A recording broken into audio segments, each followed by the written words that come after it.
Okay, so Still running a photography business, still scrapbooking. why don't you say Trying to what figure your out my website is? Okay, my photography website is tracyperrettphotography.com. Oh my god, on Instagram I'm Tracy P Photo. Facebook Tracy Perrett Photography or Tracy Perrett. Is that it? That's it. You don't Twitter? I don't Twitter. I don't either. No tweeting. No. Nope.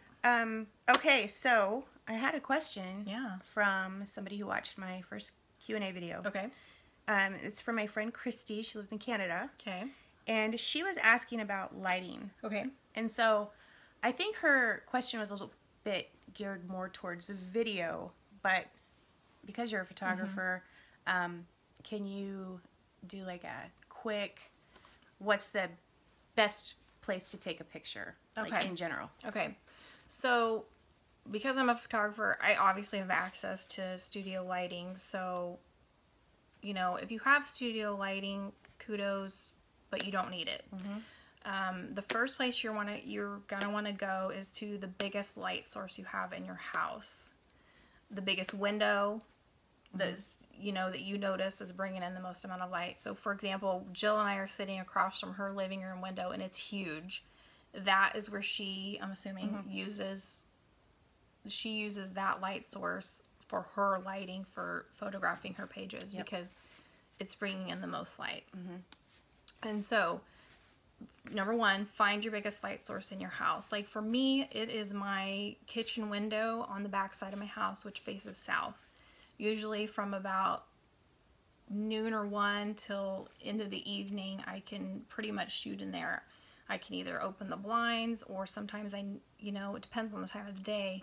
I have to kind of shut them a little bit, but it still lets enough light in. So you just have to find that biggest light source in your home. It could be your bedroom, it could be your bathroom, just depending on where your house sits. So.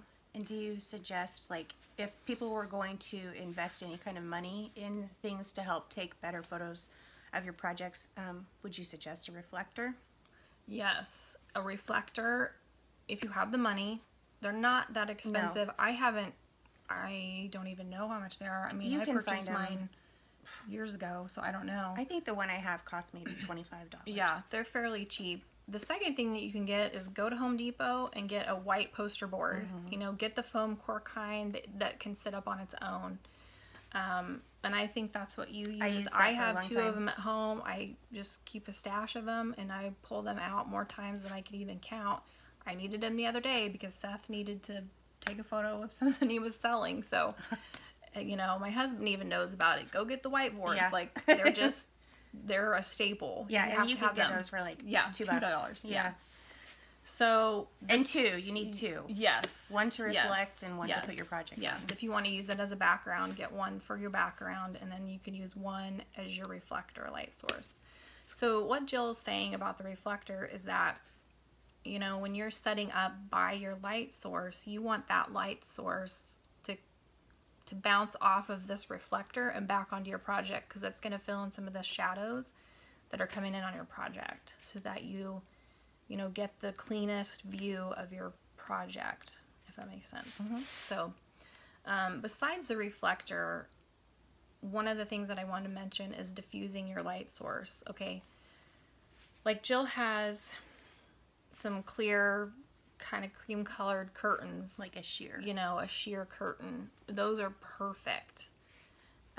You don't want that really harsh, direct sunlight coming in on your project, because it's just going to make it all cringy and It'll just so distort hard the color. and distorted. Yep. Yeah, it really distorts the color. So you want to make sure you're diffusing that light that's coming in either through like a sheer curtain.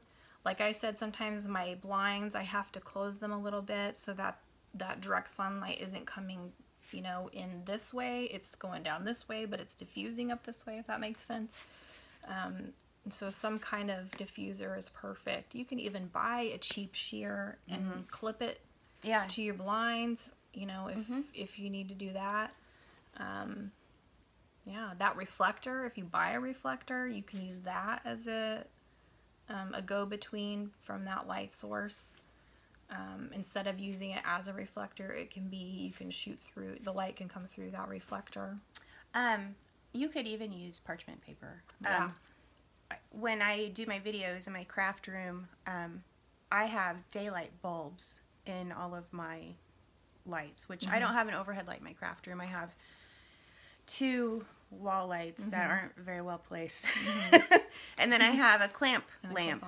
And I put parchment paper over my, what are they? Your bulb. Lampshade thing. Yeah. Your shade. With a rubber band, because I'm ghetto. But Whatever it works. diffuses the light, because Yes. otherwise I would have really intense shadows from the way the lights are crisscrossing. And then I have, I still have shadow in my process videos. I don't know if I can avoid that at this point, but the parchment paper softens the light. So you want bright light, but you want it softened. Yes.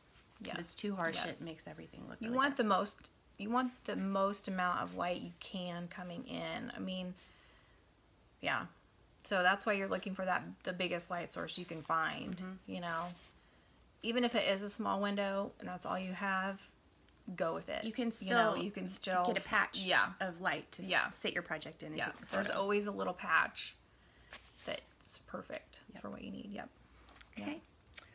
Do you have anything else that you want to say other than you are mad at me forever for making me do this? What do you owe me? Yeah.